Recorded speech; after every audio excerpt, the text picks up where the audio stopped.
आतंकवादियों के जघन्य कृत्य, मासूम बेगुनाह लोगों की जान लिए जाने की वारदात, जिसके बाद पूरे देश में दुख भी है और गुस्सा भी है। लगातार जगह जगह प्रोटेस्ट हो रहे हैं, बयान सामने आ रहे हैं और एक ही आवाज आ रही है कि उन आतंकवादियों को बख्शा नहीं जाएगा और बख्शा नहीं जाना चाहिए।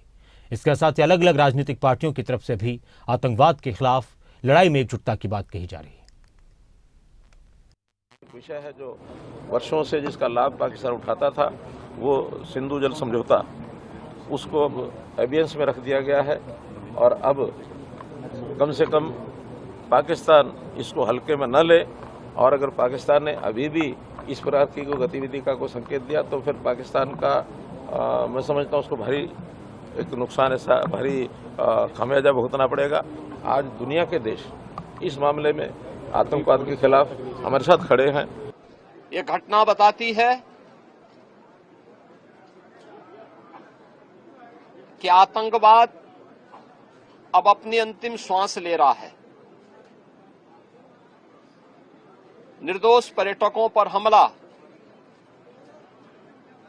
जाति और धर्म पूछ करके बहन बेटियों के सामने उनके सिंदूर को उजाड़ा जाए, यह कोई सभ्य समाज स्वीकार नहीं कर सकता।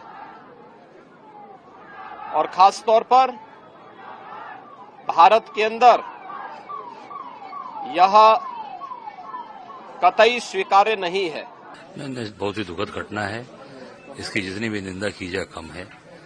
और ये खासकर जो उत्तर प्रदेश के अंदर कानपुर का जो बच्चा मारा गया, शुभम द्विवेदी, अभी कुछ दिन पहले इसकी शादी हुई थी। अभी उसके बच्चे के हाथ, बिटिया के हाथ की मेहंदी भी नहीं धुली थी और उसके पति की हत्या हो गई। आप समझ सकते हैं कि उस परिवार पर क्या बीत रहा होगा, परिवार की स्थिति क्या होगी। पूरा परिवार, पूरा समाज दुखी है।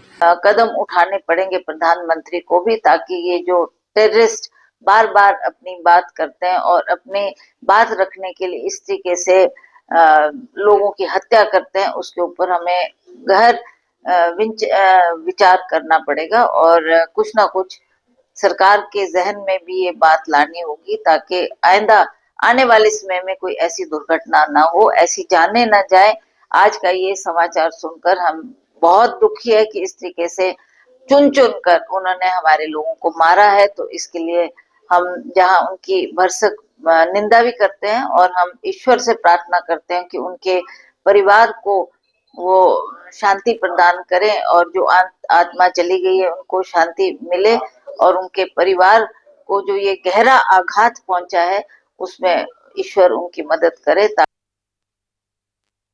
जिस प्रकार से 1960 का सिंधु जल समझौता तो था, उसको रद्द करना, अटारी बॉर्डर को बंद करना, 48 घंटे के अंदर जो पाकिस्तान के उच्च अधिकारी जो बैठे हैं, उच्च आयोग के अंदर बैठे हैं, उनको वहाँ से वापस जाना और जितने भी हमारे पाकिस्तान के जो लोग जिनके उस वीजे लगे थे उन सबको रद्द करना। तो इस प्रकार से काम, पानी और खून एक समानत नहीं चल सकते। हम जब खून उबारे तो हम पानी किस प्रकार से उनको देंगे। नरेंद्र भाई मोदी जी के नेतृत्व के अंदर जिस अध्यक्षता के अंदर जो मीटिंग करके और जो फैसले लिए गए हैं, बहुत सही फैसले लिए गए हैं और मैं समझता हूं कि कड़े फैसले लेकर के जिन आतंकवादियों ने ये कार्य किया है उनको किसी भी सूरत में बख्शा नहीं जाएगा। ये आश्वासन देश के प्रधानमंत्री जी ने देश को देने का काम किया है। निश्चित रूप से जो कहते हैं वो करते हैं। और अभी जो ठीक कहा माननीय प्रधानमंत्री जी ने तो पहले ही कहा था कि पानी और खून एक साथ नहीं बह सकते, और उसी पे बात करते हुए उन्होंने इस जल समझौता रद्द करने का काम किया। बहुत ही एक अच्छा फैसला है, सख्त फैसला है। देखिए, बिल्कुल नहीं, ये तो जो फैसला लिया गया है CCS की मीटिंग में कि इनका समझौता, जल समझौता रद्द कर दिया जाए, बाकी जो 2-3 स्टेप्स लिए हैं, ये जो ये कड़े फैसले लिए गए, इनकी जरूरत थी। तो प्रधानमंत्री जी के जो एक एक शब्द है कि उन्होंने खून बहाने का काम किया है, तो फिर हम उनको पानी नहीं पिला सकते।